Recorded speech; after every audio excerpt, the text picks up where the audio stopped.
Hello বন্ধুরা, কেমন আছো তোমরা সবাই? আশা করি তোমরা সবাই ভালো আছো। ভগবানের কৃপায় যে যেখানে আছো ভালো থেকো, সুস্থ থেকো, এই কামনাই করি। মামনের মনের কথাতে তোমাদের সকলকে সুস্বাগতম। আমিও খুব ভালো আছি। আজকে আমি এই কিছুক্ষণ আগে ভিডিও বানাবো বলে ভিডিও দেখছি। আমার নিজস্ব যে কন্টেন্ট, আমি যাদেরকে নিয়ে কথা বলি সেই সমস্ত খুঁজতে খুঁজতে গিয়ে আজকে আমি অবাক হয়ে গেলাম। সত্যি কথা বলতে আই এম শকড। আমি স্পিচলেস হয়ে গেলাম।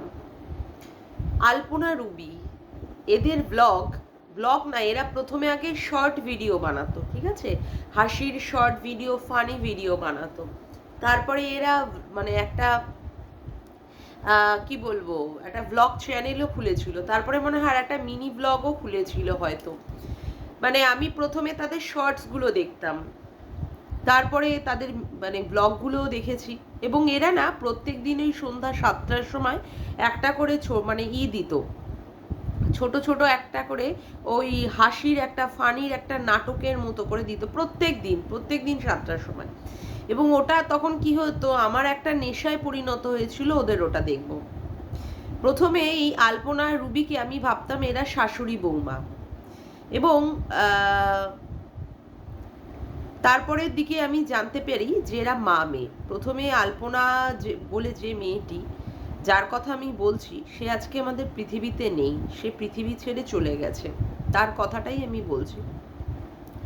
সে আগে ওর মাকে কিপ্টে শাশুড়ি বানিয়েছিল। কিপ্টে শাশুড়ি বানিয়ে সেখানে বিভিন্ন নানান হাসি মজার ছলে সে আমাদের সমাজের যে ছেলের বৌমা এবং শাশুড়ির মধ্যে যে সম্পর্ক, যে খুনসুটি, যেটা বাস্তব যে চিত্রটা, সেটা সে মজার ছলে তুলে ধরতো। এবং সত্যি কথা বলতে ভীষণ এনজয় করতাম। এবং সন্ধ্যা 7টার সময়, এক সেকেন্ড, সন্ধ্যা 7টার সময় যেটা তারা দিত তার জন্য তো বসে থাকতাম। এবং ওদের চ্যানেলটা আমার সাব করা ছিল, আমি ওখানে কমেন্টও করতাম। এই আমি কন্ট্রোভার্সি লাইনে আসার পর থেকে ওদের চ্যানেলটা সেইভাবে দেখা হয় না, কারণ আমার নিজস্ব কন্টেন্ট খুঁজতে হয়। সেই জন্য সারাক্ষণ ভিডিও দেখা, সত্যি কথা বলতে এটাই তো আর আমার একটা প্রফেশন নয়। আমি অন্যান্য প্রফেশনের সঙ্গে যুক্ত। আমি একজন হাউস ওয়াইফ, আমার ঘরের সংসারে সব কাজ করে আমাকে তারপরে এবার ভিডিও বানাতে হয়। তো ওদের সত্যি ভিডিওগুলো আমার আর পরবর্তীকালে জানুয়ারি ফেব্রুয়ারি থেকে সত্যিই দেখা হচ্ছিল না। তা ওদের ওখানে একটা কমেন্ট করে এসেছিলাম। কমেন্ট করাতে আমার মনে হয় মার্চ এপ্রিলের দিকেই মনে হয় ওরা রিপ্লাই করেছিল যে ওরা কি এমন করেছে যার জন্য আমি তাদের এক সেকেন্ড, ওরা সেখানে রিপ্লাই করেছিল যে ওরা কি এমন করেছে যাতে করে আমি আর ওদের ব্লগ দেখি না। হ্যাঁ, এরকম করে অনেককেই করেছে এবং আমাকেও করেছে।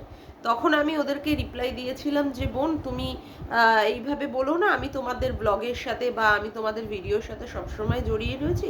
কিছু নিজস্ব কিছু ব্যক্তিগত কাজের জন্য আমি তোমাদের এইগুলো দেখতে পাচ্ছি না, কিন্তু আমি আবার দেখব। এইভাবেও আমি রিপ্লাই দিলাম। এবং ওদের নানাবিধ ইতিহাস যেগুলো ওরা তুলে তুলে ধরেছে, যেমন কি করে আলপনার বাবা মারা গেছেন খুব অল্প বয়সেই। ওর বাবাকে ওর বাবারকে হত্যা করা হয়েছিল, ঠিক আছে, মার্ডার হয়েছিল ওর বাবার, সেটা আমি জানি। তারপরে ওরা লাভ ম্যারেজ করে বিয়ে করেছে, ওর শ্বশুরবাড়ি থেকে সেইভাবে তোলেনি। ও মা আর ওর মা আর ওর হাজবেন্ডকে নিয়ে ওরা ওইখানটায় থাকে। যাই হোক, খুব কষ্ট করেই থাকে। পেছনের দিকে জঙ্গল টঙ্গল, সেখানটায় বৃষ্টি হলেই জল জমে যায়, সেইগুলো ওরা দেখিয়েছিল। তারপরে কথা হচ্ছে ওর শ্বশুর বাড়িটাও দেখিয়েছে, খুব সুন্দর শ্বশুর বাড়ি সেখানটায়, কিন্তু সেখানটায় ওরা থাকে না, ওরা সেখানগুলো সব দেখিয়েছে। তারপরে কথা হচ্ছে যে ওরা মাঝে কৃষ্ণ পুজো দিয়েছিল, ঠিক আছে, সেই জায়গাটা ওরা দেখালো। তারপরে তো বিভিন্নভাবে ছোট ছোট ভিডিওর মাধ্যমে ওরা ওদের নিজেদের প্রতিভাকে তুলে ধরতো। ওদের মনে হয় বেশ 2.5 বা 3 মিলিয়নের কাছাকাছি ওদের মনে হয় সাবস। চ্যানেলটা সত্যি খুব তাড়াতাড়ি অল্প পরিসরের মধ্যে ওরা কিন্তু খুব নাম করেছিল।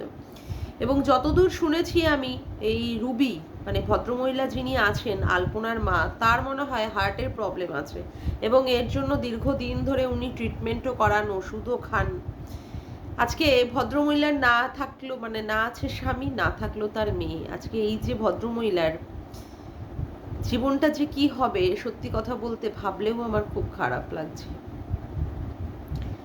আলপনার যার বিবিধ সমস্যা তাকে ধরেছিল, যা শুনলাম, আলপনার গলব্লাডারে স্টোন ছিল, আলপনার সেখান থেকে জন্ডিস হয়েছিল, তারপরে ওর রক্ত কম ছিল, তারপরে ওর যতদূর সম্ভব স্প্লিনটাও বেড়ে গিয়েছিল, তারপরে ও থ্যালাসেমিয়া সিতে আক্রান্ত ছিল, বিভিন্ন সমস্যায় মেয়েটি মানে আক্রান্ত হয়েছিল। যতদূর সম্ভব ওরা মনে হয় বাইরেও যাওয়ার কথা হয়েছিল, ভেলোর টেলোরে। ওর হাজবেন্ডকে লাইভ করতে দেখলাম, এই 7-8 দিন আগেও লাইভ করেছে, মনে হয় 6 তারিখেই যতদূর সম্ভব লাইভ করেছে, লাইভ করে সমস্ত কিছু বললো, মানে বলেছিল। গল ব্লাডারে যদি কারোর স্টোন থাকে আর সেই স্টোন যদি অপারেশন না করা হয় দেনান্দের, তাহলে কিন্তু সমস্যা প্রচণ্ড পরিমাণে বাড়ে, এটা আমার জানা। আমার 2008 সালে গল ব্লাডারে স্টোন ধরা পড়ে। সেক্ষেত্রে আমার মানে বহু ধরনের পাথর ছিল, বহু বড় ছোট মাঝারি গুঁড়ো, মানে একটা প্যাকেট জুড়ে মানে আমার এতগুলো পাথর ছিল। তা প্রথম দিকে তো আমরা বুঝতে পারিনি। যাই হোক, প্রথম দিকে বমি, খেতে না পাওয়া, তারপরে ওই বুকের পেটের কাছের মাঝখানটায় একটা কীরকম এরকমভাবে একটা শক্ত মতো হয়ে উঠেছিল। প্রত্যেক দিন ভাত খেয়ে উঠলেই একটা কষ্ট হতো, একটা যন্ত্রণা হতো। তারপরে তো শুরু হলো প্রচুর বমি, কোনো ওষুধই কাজ করতো না। তারপরে যাই হোক, ওটাকে আলট্রাসোনোগ্রাফি করে ধরা গেল যে ওটা গল ব্লাডারের স্টোন। তারপরে যখন আমার স্টোনটা রিমুভ হলো, তখন ডাক্তার বলেই দিয়েছিল এই স্টোনটা যদি আর 1 মাসের মতো থাকতো বেশি, তাহলে এটা ক্যান্সারে ফর্ম করে যেত। ডাক্তার আমাদের ইমিডিয়েট বলেই দিয়েছিলেন। এবং আমার বাবা তখন, মানে আমার বাবাও বেঁচে ছিলেন সেই সময় 2008-এ। বাবার সাথে সাথে দিনান্দিয়ার আমাকে নার্সিংহোমে ভর্তি করে, আনন্দলোক নার্সিংহোমে ভর্তি করে ডক্টর JK শাহর আন্ডারে আমাকে অপারেশনটা করিয়ে দিয়েছিল।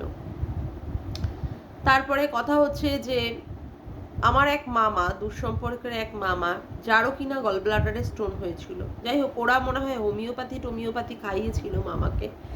তো সেখান থেকে এইভাবেই মানে আস্তে আস্তে কি হলো, জন্ডিস ফর্ম করে গিয়ে মামার পুরো জিনিসটাই, পুরো ওখানটায় পুরো ক্যান্সার ফর্ম করে গেল। ওরা অপারেশনও করায়নি এবং মামাও মারা গেছে। মানে এই যে গল ব্লাডারের স্টোন মানুষে অবহেলা করে, এই গল ব্লাডারের স্টোন অবহেলা করার একদম উচিত না। এটা দেনান্দিয়ার অপারেশন করে ফেলা উচিত। কারণ এটা কিন্তু কিডনি স্টোনের মতো না। এই গল ব্লাডারের স্টোন হয়তো সেটা আমাদের নিষ্ক্রিয় অঙ্গ হিসাবেই কাজ করে, কিন্তু এটার অপারেশন না করলে এটা থেকে বহুবিধ সমস্যার সৃষ্টি হয়, যেটার আজকে ফল আজকে ওই 28-30 বছরের ওই কচি বাচ্চা মেয়েটিকে আজকে মানে এইভাবে আমাদের ছেড়ে চলে যেতে হলো। এবং নিদারুণ খারাপ লাগছে। নিদারুণ বলতে কি, সত্যি বলতে আমার ভীষণ খারাপ লাগছে। গতকাল থেকেই মানে আমি এই যে ঘটনাগুলো শুনছি, আমি কালকে শুনলাম আমাদের পাড়ারই একটি ছেলে, কতই বা বয়স হবে, এই 40-42 হবে, কিছুই না, এমন কিছুই না, তার একটা বাচ্চা ছেলেও আছে, ছেলে সন্তানও রয়েছে। ওই দাদাটির সাথে আমি থিয়েটার করতাম, মানে আমাদের ওখানটায় একটা দল ছিল আমার বাপের বাড়িতে, ওখানটায় আমরা বিভিন্ন থিয়েটার মঞ্চ আমরা বিভিন্ন করেছি। ওই দাদার সাথে আমি দুটো মানে থিয়েটারও করেছি। হট করে শুনলাম ওই দাদাটা মারা গেছে। কি করে মারা গেছে না, ওর ব্রেন স্ট্রোক হয়ে মারা গেছে। এই বয়সে যে এইভাবে যে চলে যাওয়া, তারপরে সন্তান, মা, ভাই, বাবা সবাইকে রেখে এই অকাল মৃত্যু, এটা সত্যিই মানা যায় না। মানে কালকে থেকে শুনে না আমার খুব মন খারাপ। আবার আজকে শুনলাম যে আলপনা নেই। আলপনা মেয়েটিকে আমার সত্যিই ভালো লাগতো। আমি দীর্ঘদিন এদের ব্লগ দেখতাম, মাঝে দেখা হতো না। আজকে যে কি খারাপ লাগছে না, মানে আমি আমার নিজস্ব কন্টেন্ট নিয়ে আজকে আমি ভিডিও করব, সেটা আমি পারলাম না। আজকে ওকে নিয়ে আমার কন্টেন্ট করে আজকে আমার এই ভিডিও করতে হলো। কোনোদিন ভাবতেই পারিনি যে ওকে নিয়ে আমার কন্টেন্ট করে ভিডিও বানাতে হবে। সত্যি মানুষের নিঃশ্বাসের কোনো বিশ্বাস নেই না, কখন কি কার হয়ে যেতে পারে। আজকে যে ভালো, কালকে সে নাও থাকতে পারে।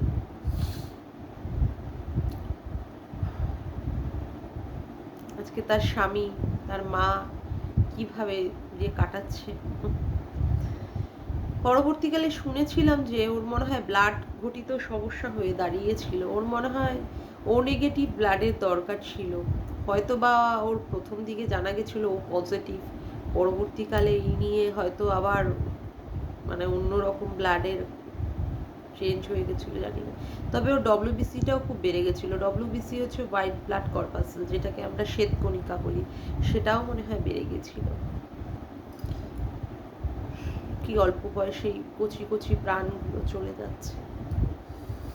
কি বয়স, 28-30 বছরের একটি মেয়ে, ফুটফুটে মেয়ে, যার সদ্য যৌবন শুরু হয়েছে, যার সদ্য বিবাহিত জীবন, কত বছরই বা বিয়ে করে ও সংসার করলো, এই বয়সেই ওকে ভগবান তার কাছে টেনে নিলেন। সবসময় কৃষ্ণ নাম করতো।